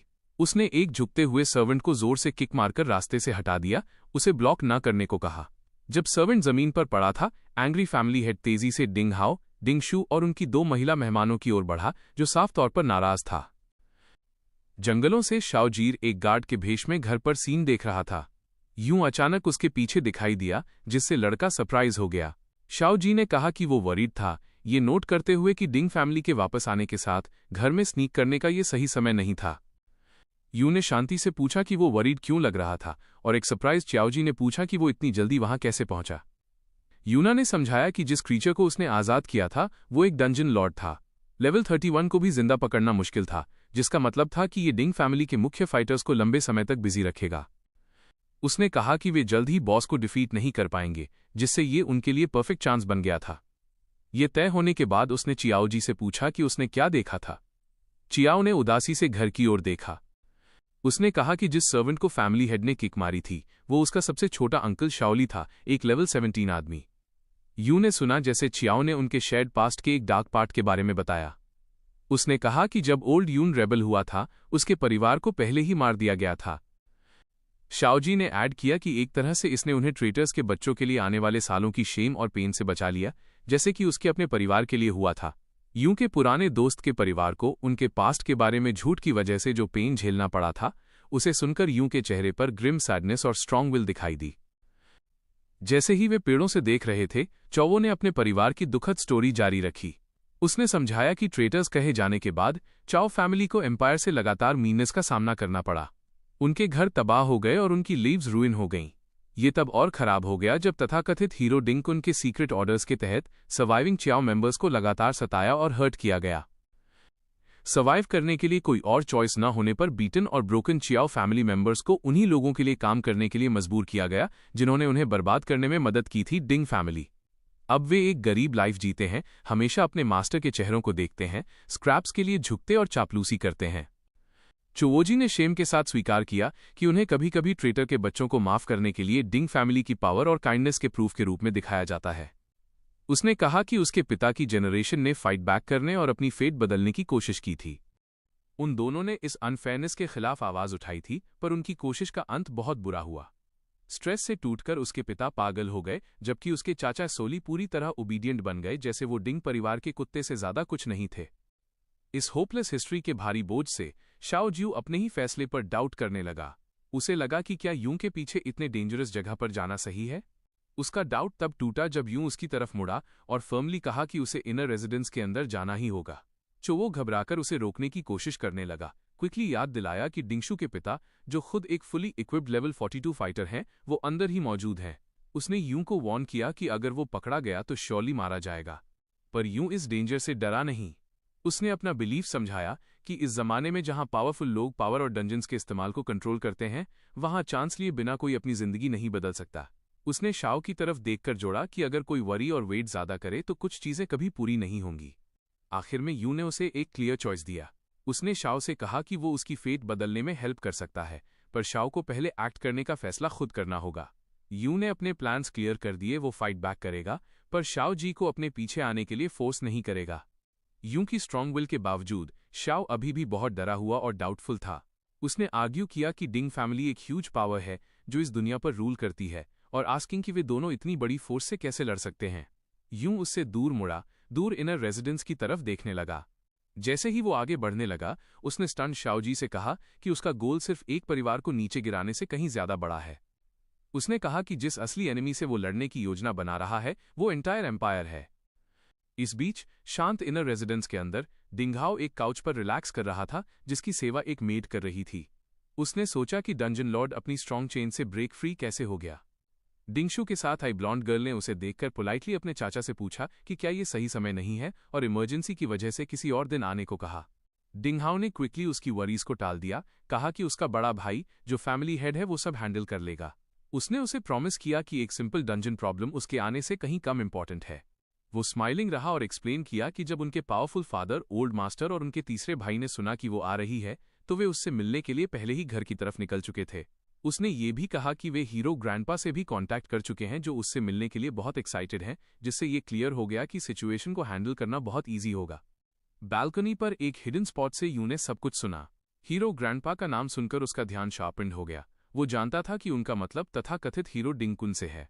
उसका दिमाग रेस्ट करने लगा, इस नई इन्फो को उस जानकारी से कनेक्ट करने लगा जो उसे पकड़े गए गार्ड से मिली थी। हीरोज डंजन में एंटर करने के लिए एक पास और साथ जाने के लिए एक इंसान, दोनों की जरूरत थी।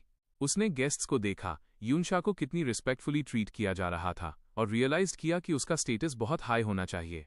तभी एक इंपॉर्टेंट डिटेल उसे हिट किया। उसका नाम यूनशा था, जिसका लास्ट नेम उसके करंट सेल्फ जैसा ही था। उसने सोचा कि क्या ये सिर्फ एक कोइंसिडेंस है, पर अभी के लिए उसने उस थॉट को साइड में धकेल दिया। उसने अपनी गेज फोकस की और अपने इमीडिएट गोल पर कॉन्सेंट्रेट करने का फैसला किया, डंजन पास हासिल करना। जैसे ही वो देख रहा था, यूनशा चुपचाप खड़ी थी। उसका चेहरा अनरीडेबल था, वो मिस्ट्री और इंपॉर्टेंस की फिगर थी। डिंग फैमिली के मेन फाइटर्स के बिजी होने का फायदा उठाकर यू ने इनर रेजिडेंस में स्नीक करने का चांस लिया। वो चुपचाप रिच हॉलवे से गुजरा, बात करती हुई 2 मेड्स को पार किया और छिपने के लिए शैडोज का इस्तेमाल किया। वो रिचली डेकोरेटेड हॉल से होता हुआ अपने गोल की तरफ मैंशन में डीपर जाने लगा। इस बीच डंजन के बाहर प्रॉब्लम सॉल्व हो चुकी थी। फैमिली हेड डिंग ई जो लेवल 42 पर था और उसकी फोर्सेस अब डिफीटेड डंजन लॉर्ड के सामने खड़ी थीं। डिंग ई ने सिचुएशन को देखकर डिसाइड किया कि क्रीचर को पर्पस से लेट लूज किया गया था। हालांकि वो बॉदर्ड था क्योंकि उन्हें ऐसा करने वाला नहीं मिल पाया। उसने सोचा कि इतना बड़ा रिस्क उठाना सिर्फ एक गुड इक्विपमेंट जैसे कि चेन्स के लिए नहीं हो सकता। अपने घर की प्रोटेक्ट करने के लिए डिटरमाइंड होकर उसने अपने गार्ड्स को सबसे पहले इनर रेजिडेंस को सराउंड करने का ऑर्डर दिया। उसकी मेन कंसर्न उसकी इंपॉर्टेंट गेस्ट थी। अंदर यू ने अपनी सर्च शुरू की। वो उस डेस्क के पास गया जिसके बारे में गार्ड ने बताया था, पर ड्रॉअर्स एम्प्टी पाकर पहले तो उसे अनॉयड हुई। अपनी नई नॉन फाइटिंग स्किल याद करके उसने फेजिंग का इस्तेमाल किया, जो ब्रिक स्पेल का रिवर्स था। इससे उसका हाथ डेस्क की सॉलिड वुड के थ्रू चला गया, जिससे अंदर एक हिडन स्पॉट दिखाई दिया। वहां उसे बुक्स और जर्नल्स से भरा एक ड्रॉअर मिला। उसने उन आइटम्स को बाहर निकाला। उसकी नज़र सबसे पहले एक डायरी जैसी चीज पर पड़ी। उसे साइड में हटाकर उसे असली प्राइज मिला, high quality fancy skill books का एक कलेक्शन। उनमें से एक स्ट्रॉन्ग सपोर्ट स्किल के लिए थी, स्लोइंग ऑरा, जो एक बड़े एरिया में सभी एनिमीज को स्लो कर सकती थी। उसे परिवार का सीक्रेट स्टैश मिल गया था। डिंग फैमिली के इनर रेजिडेंस का एंट्रेंस अब गार्ड से भरा हुआ था। पास के जंगल में छिपकर शाओजी टेरर में सब देख रहा था, वंडरिंग कि इतने सारे गार्ड्स क्यों आ गए और फियरिंग कि कहीं वे पकड़े न गए हों। जैसे जैसे और गार्ड्स आते गए, उसकी पैनिक बढ़ती गई और उसे रियलाइज्ड हुआ कि सिचुएशन बहुत रिस्की है। उसे वरीड हुई कि अगर यूं तुरंत बाहर नहीं आया तो वो पकड़ा जाएगा। पकड़े जाने के फियर ने उसे अपने पिता के पागल होने और अपने परिवार की कांस्टेंट सफरिंग की पेनफुल मेमोरीज याद दिला दी। उसका पहला थॉट था भाग जाना, छिपकर निकल जाना और खुद को बचाना। जैसे ही एक और गार्ड उसके हाइडिंग स्पॉट के पास आया, वो क्या करे ये न जानने की वजह से फ्रोजन हो गया। पर उसी की मोमेंट पर यूं की बातें उसके दिमाग में आईं। उसे बदलने में हेल्प की जा सकती थी, पर उसे चॉइस पहले हिमसेल्फ करनी थी। अपना माइंड बना लेने के बाद शाओ ने पर्पसली गार्ड्स का ध्यान खींचते हुए एक जोरदार शाउट किया। फिर वो अपने हाइडिंग स्पॉट से बाहर निकला और भागने लगा, उन्हें मैंशन से दूर ले जाने लगा। उसने अपना चॉइस कर लिया था। उसने यूं को न पकड़े जाने देने के लिए डिस्ट्रैक्शन बनने का फैसला किया। मैंशन के अंदर से यूं ने शियोई के इस ब्रेव एक्ट को देखा। गार्ड्स के डिस्ट्रैक्टेड होने पर उसने एक खिड़की तोड़ी और बाहर जंप कर गया। उसे प्राउड महसूस हुआ, रियलाइजिंग कि उसके फ्रेंड ने आखिरकार अपने फियर पर ओवरकम कर लिया है और अपनी फेट के खिलाफ लड़ने का चूज किया है। चोवो को एस्केप करने में हेल्प करने के लिए यू ने एक और भी बड़ा डिस्ट्रैक्शन क्रिएट किया। वो गार्ड्स के बीच उतरा, उन्हें टॉन्टिंग करते हुए कहा कि उसने चेन्स और स्किल बुक्स स्टोलन कर लिए हैं और उन्हें आकर गेट करने का डरे किया। एंग्री होकर गार्ड्स इमीडिएटली अपनी पोजीशंस छोड़कर उसका चेस्ट करने लगे। भागते हुए यू ने अभी स्टोलन की हुई स्लोइंग ऑरा स्किल का इस्तेमाल किया। हालांकि मिरर वर्ल्ड की वजह से ये स्किल रिवर्स हो गई और एक्सेलरेटिंग ऑरा बन गई, जिससे वो और उसके पास के कोई भी फ्रेंड्स पेड अप हो गए। फैमिली हेड डिंग ई ने उन्हें भागते देखा, पर उसे कुछ अजीब लगा। घर से दूर भागने के बजाय वे वापस डंजन की तरफ जा रहे थे। डेंजर को रियलाइजिंग करते हुए उसने अपने 2 स्क्वाड्स को चेसिंग स्टॉप करने और डंजन लॉर्ड को प्रोटेक्ट करने के लिए वापस जाने का ऑर्डर दिया। शाओ, जो अब यूं के बगल में भाग रहा था, पूरी तरह कंफ्यूज था।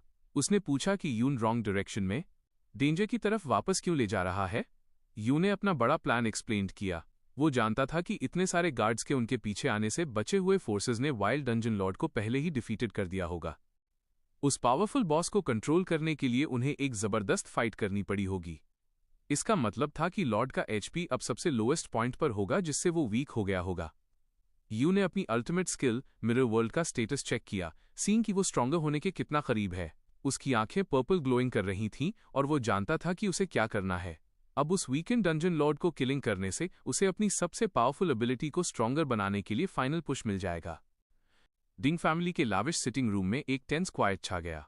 टी सिपिंग करती हुई ब्लॉन्ड गर्ल ने पोलाइटली अपने होस्ट डिंगहाओ से कहा कि वो बाहर हो रहे कमोशन पर ध्यान दे सकता है। स्माइलिंग कॉन्फिडेंटली सेकंड पेट्रियार्क डिंगहाओ ने इसे एक छोटा मोटा थीफ बताकर टाल दिया और अपनी गेस्ट को अश्योरिंग किया कि उसका भाई डिंग ई इसे इजीली हैंडल कर लेगा। पर यह इजी से बहुत दूर था। डंजन में ग्रैंड पेट्रियार्क डिंग ई गुस्से में कंट्रोल रीगेन करने की कोशिश कर रहा था। उसने एक गार्ड पर स्लो होने के लिए चिल्लाया और उसे सीधे रैम्पेजिंग ओवरलॉर्ड के पीछे जाने का ऑर्डर दिया। यूं को जिप पास्ट होते देखकर डिंग ने अपनी सबसे फास्टेस्ट यूनिट्स रोग्स और आर्चर्स को कमांडेड दिया कि वे बॉस को छोड़कर हर कीमत पर इंट्रूडर का परस्यू करें। उनकी एफर्ट्स फेल्ड हो गई। यून इनक्रेडिबल स्पीड से भागा और उन्हें पीछे छोड़ गया। वो अपना एडवांटेज जानता था। उसने अपने एट्रीब्यूट पॉइंट्स का आधा हिस्सा एजिलिटी में लगाया था। अपनी रिवर्स्ड एक्सेलरेशन स्किल्स के साथ वो इतना फास्ट था कि केवल स्पेशलाइज्ड लेवल 30 रोग्स या आर्चर्स ही उसके साथ रहने का चांस ले सकते थे। वो इजीली मेन चेंबर तक पहुंच गया, जहां स्केलेटल ओवरलॉर्ड को सराउंडेड किया गया था। बीस्ट बहुत हेविली वुंडेड और क्रिपल्ड था।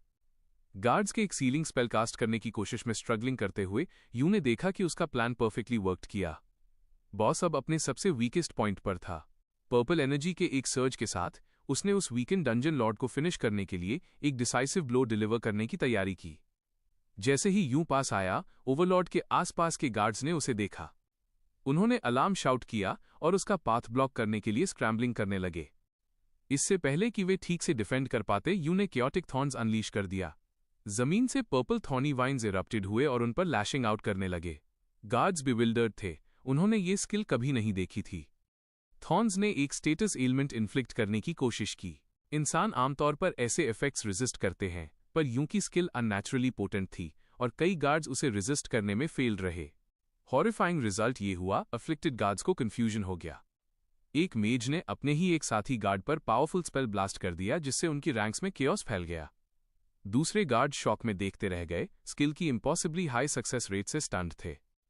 एनिमीज के एक दूसरे से लड़ने पर यू ने अपना चांस सीज्ड कर लिया।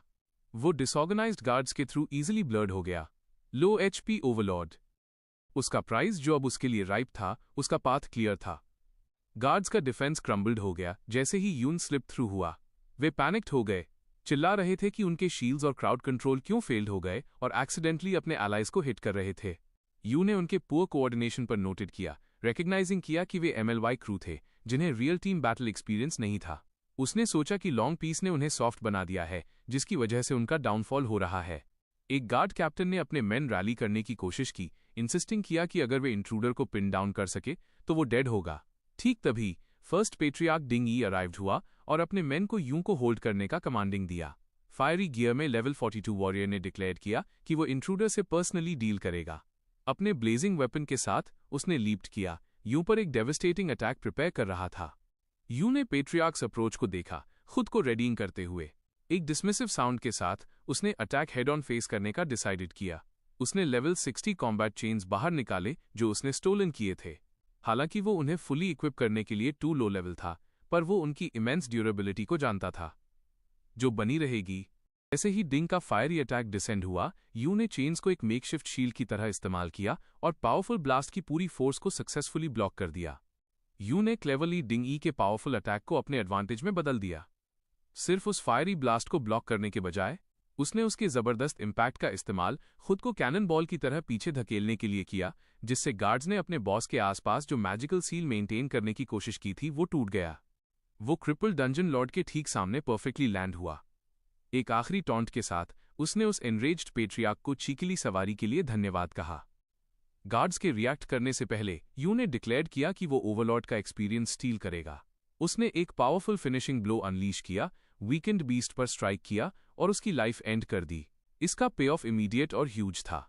यू ने इंस्टेंटली स्टैगरिंग 3 लेवल्स गेन किए, लेवल 20 पर जंप किया और 9 न्यू एट्रीब्यूट पॉइंट्स रिसीव किए।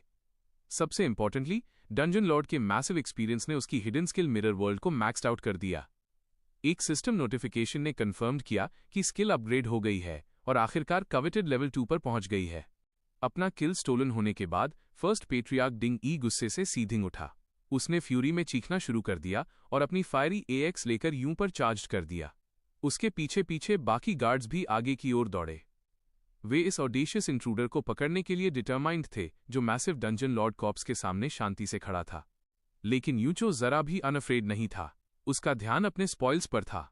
लेवल 2 पर उसकी अल्टीमेट स्किल को मिली नई पावर पर। जैसे ही डिंगी का पावरफुल अटैक कनेक्ट होने वाला था, वो यूं की एक शिमरिंग इमेज से हार्मलेसली पास हो गया और फिर यून वैनिश्ड हो गया। गार्ड्स उसके अचानक गायब होने से कंफ्यूज्ड होकर रुक गए।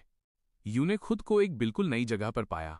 पूरी दुनिया डंजन के एक शांत क्रिस्टल ब्लू ग्रीन वर्जन में बदल गई थी। उसने अपनी हिडन स्किल मिरर वर्ल्ड की एक नई एबिलिटी एक्टिवेट की। इस स्ट्रेंज डायमेंशन में उसने डिंगी और दूसरे गार्ड्स के गोस्टली क्लियर वर्जन्स देखे। उसकी प्रेजेंस से अनअवेयर एक टाइमर दिखा रहा था कि उसका मिरर वॉक लगभग 30 मिनट्स तक चलेगा। उसे एक्साइटमेंट के साथ रियलाइज्ड हुआ कि अब वो मिरर के अंदर की असली दुनिया में एंटर कर सकता है। इस स्ट्रेंज ब्लू ग्रीन वर्ल्ड के अंदर यू ने अपनी नई पावर का इस्तेमाल करना शुरू कर दिया।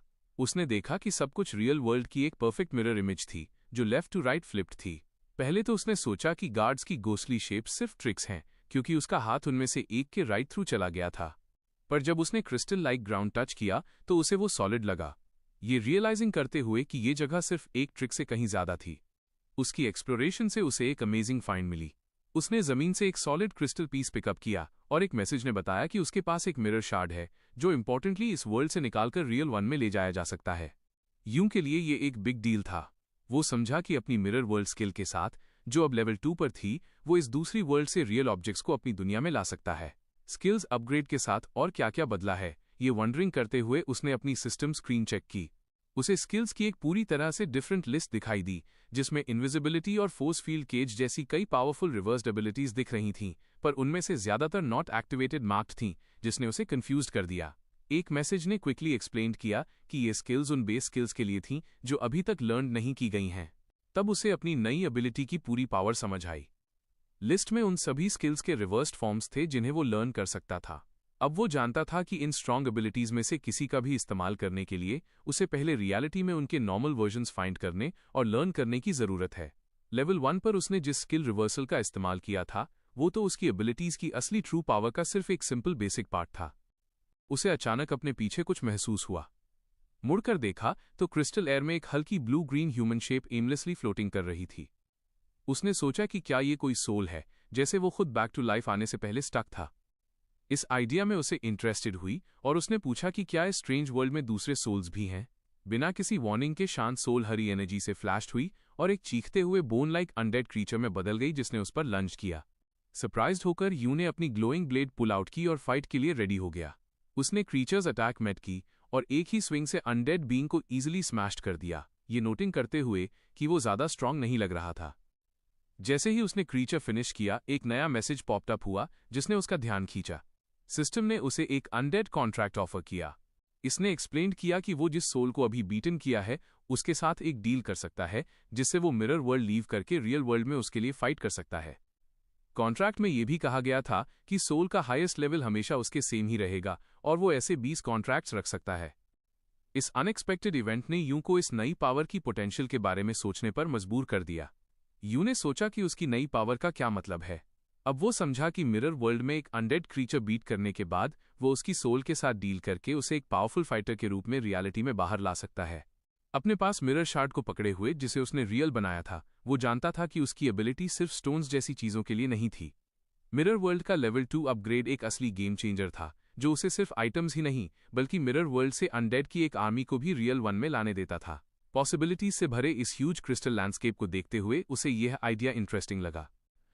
वापस रियल वर्ल्ड में हालात मैसी थे। उसका लॉर्ड डिफीटेड होने के साथ प्राइवेट डंजन वैनिश्ड हो गया था और गार्ड्स की एक स्टन्ड और कंफ्यूज्ड आर्मी पीछे छूट गई थी। वे समझ नहीं पा रहे थे कि इंट्रूडर कहां चला गया।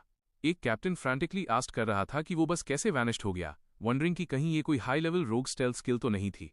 एक रोग एक्सपर्ट क्विकली ने नहीं कहा, एक्सप्लेन किया कि उनकी स्टेल्थ की साफ लिमिट्स हैं और कोई इतने परफेक्टली डिसअपियर नहीं हो सकता। जवाबों की कमी ने एक और कैप्टन को एंग्री कर दिया और उसने रोग को पकड़ लिया, ये जानने की डिमांडिंग की कि इतने सारे लोगों के यहां होने के बावजूद इंट्रूडर एस्केप कैसे हो गया। फर्स्ट पेट्रियार्क डिंग ई और भी ज्यादा एंग्रियर था। अपना वैल्यूएबल प्राइवेट डंजन लॉस्ट होने के बाद उसने अपना गुस्सा अपने एक आदमी पर निकाला। उस आदमी का चेहरा पकड़कर चिल्लाया कि अगर वे जिम्मेदार व्यक्ति को फाइंड नहीं कर पाए तो उन्हें लॉस के लिए उसे पे बैक करना होगा।